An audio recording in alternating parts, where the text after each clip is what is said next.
মনে পড়ে গেল একটা বুড়ির কাছে আমি ওয়াদা করেছিলাম জাহাজে তুলে নেব, কিন্তু তার কথা তো আমি ভুলে গেছি।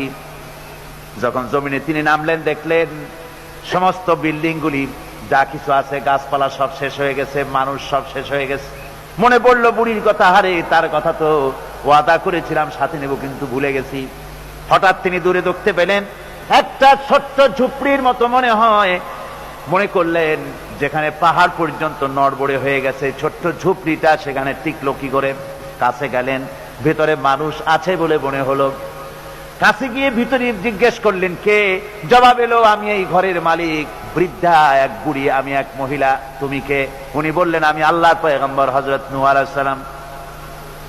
বুড়ি বলছেন, ওগো আল্লাহর পয়গম্বর, আমার মনে হয় আমি ঠিকই বুঝতে পেরেছি পয়গম্বরেরা কখনো মিথ্যা ওয়াদা করেন না।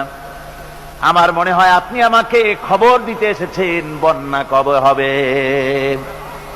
হযরতে নূহ আলাইহিস সালাম সিজদায় পড়ে আল্লাহু আকবার বলে সিজদায় পড়ে কাঁদতে লাগলেন আর বললেন, রব্বুল আলামিন, সুদীর্ঘ 40 দিনের এই বিরাট প্লাবনে দুনিয়ার সব শেষ হয়ে গেল, প্রাণী জগৎ শেষ হয়ে গেছে, এর ভিতরে বুড়ি কেমনে বেঁচে রইল? তোমার কুদরত বোঝা বড় দুঃসাধ্য।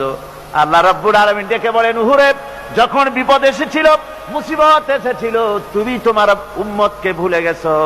আমি রহমানুর রহিম, আমি আমার বান্দীকে ভুলে যেতে পারি নাই। আমার বন্ধুগণ, আল্লাহ রাব্বুল আলামিন বলছেন, হযরতে নূহ আলাইহিস সালাম বলছেন যে আল্লাহ ছাড়া কেউ বাঁচাইতে পারবে না।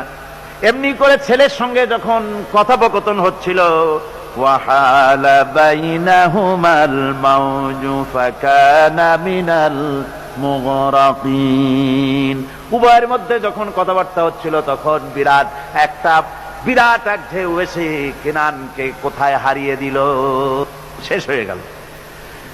কেনান যখন পানির ভিতরে ডুবে গেল, হযরতে নূহ আলাইহিস সালাম ব্যাকুল হয়ে